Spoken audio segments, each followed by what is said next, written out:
Hello. I hope your weekend went well. You had some time to relax after your first week of e-learning, and we're going to start week 2. This week we're going to go over Chapter 11, Section 2, Alexander's Empire. This is on page 334 in your World History textbook. Turn your textbooks to page 334. 334. Are you there? Good. We last left off with the Greek states not getting along and constantly fighting one another. The last section of section 1 talked about a growing power coming from a place called Macedonia.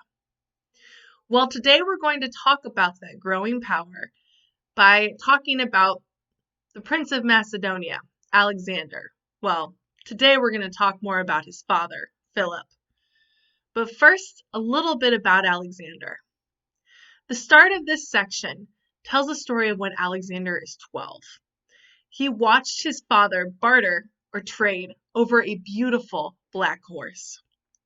The king thought this horse could not be tamed. It was too wild, that it would be angry and unable to be ridden ever at all. Alexander sensed that the horse was afraid and grabbed the reins and turned the horse to face the sun, so the horse could not see its own shadow. Alexander then mounted or got on the horse, something that no one thought could be possible. The horse responded to Alexander and didn't throw him off and was controlled.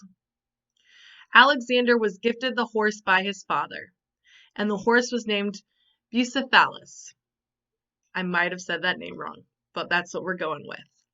Bucephalus would only let Alexander ride him, and Alexander would take him into battle. But before we talk about Alexander, we should talk about where Alexander came from and his father. So I mentioned Macedonia, but where is Macedonia? Macedonia is north of the Greek peninsula. If you flip to page 332, turn there, please. If you look to page 332 and look at the map, you should be able to see where it is. Macedonia is green, and it's located above Thessaly. It's considered to be one of an allied states of Sparta during that time in history. All right, flip back to page 334. Macedonia is very close to Greece, as you saw. Macedonia had traditions that some of the Greeks would consider old-fashioned. For example, Macedonia had kings, like King Philip. Macedonia used to be part of the powerful Persian Empire, but regained their independence after Xerxes lost to Greece in the Second Persian War. Philip was considered to be brilliant and ambitious, and gained power after his brother died in battle in 359 BC. At the time, Philip's nephew, who would have been the heir and the next king of Macedonia, was only a baby. So the nobles chose King Philip to be the new king of Macedonia. Philip II, technically, for getting specific. Philip built up a powerful army and organized them into phalanxes. Phalanxes, remember, are those organized lines of soldiers with the shields that overlap to have protection.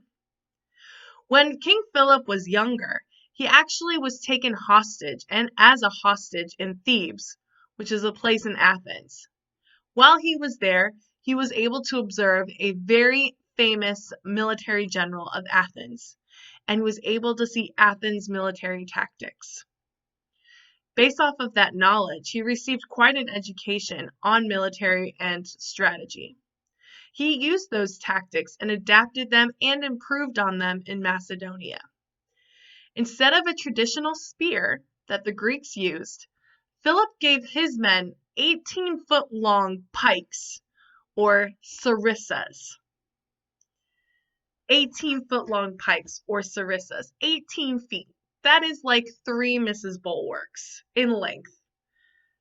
You can see what these sarissas would have looked like if you look at the picture at the bottom of page 335. You can see a traditional spear and a sarissa. Because they were much longer, enemies can be kept away at a greater distance. You really can see that in this picture. Another tactic Philip taught his men was to be able to change direction in battle without losing formation, staying in those tight lines. Philip used these tactics to defeat the Illyrians soon after he became king. The Illyrians had beaten Macedonia a few months prior, and actually it was in a fight against Illyria where his brother, the king at the time, was killed. And so he was able to kind of get revenge and already show how powerful of a king and military general he would be by defeating Illyria, who had just recently defeated them. And it was a decisive win, a very clear victory. After defeating the Illyrians, Philip turned his attention toward his neighbor, Greece. First, he tried to win city-states over using diplomacy. Diplomacy is peaceful negotiations, maybe a treaty or an agreement, an alliance of some sort. While he found some success in diplomacy, it didn't solve every problem. And so eventually, Philip decides to go to war against Greece. One of the greatest Greek speakers, Demosthenes, probably said that wrong too, warned Athens about the threat posed by Philip and his Macedonian army. Demosthenes was born with a speech defect, which is interesting since he's known for being such a good speaker. In a story that probably isn't true, it says he practiced speaking alone by the crashing waves of the sea, and he held stones in his mouth in order to help him learn how to talk properly. Demosthenes did not like Philip and often would speak out against people, telling them to be careful of what their dealings were with Macedonia. He saw city-states in Greece making alliances and peaceful agreements with them, and he said, nope, don't do that. Macedonia is going to take over. You don't want to do that. That's asking for trouble. He wrote a series of speeches warning the Athenians to prepare for war and advised all Greeks to unite against Philip instead of trying to negotiate or have diplomacy with him. Some city-states listened to Demosthenes and did not decide to honor alliances. Others did, but he still warned them that war was coming. And let's see if Athens took his plea seriously. In 338 BC, Philip and his son Alexander completed with his horse Bucephalus, leading the cavalry. So Alexander's leading the cavalry, or the army with the soldiers with horses. They won a big battle in Greece over the armies of Thebes and Athens. Philip gained control over all of Greece at this time. While you may think it would be a good idea to unify everything under your empire, Philip knew that the city-states did not get along with one another, and so trying to reunite them under one government would not be a good idea. So he let each city-state keep their own government. However, each city-state are expected to support Philip and support his future war against Persia. Because now that Philip has control of Greece, he is looking at Persia. However, before Philip could go to war against Persia, he gets murdered during his daughter's wedding. So Philip is dead, and Alexander will rule. But that's something to talk about tomorrow.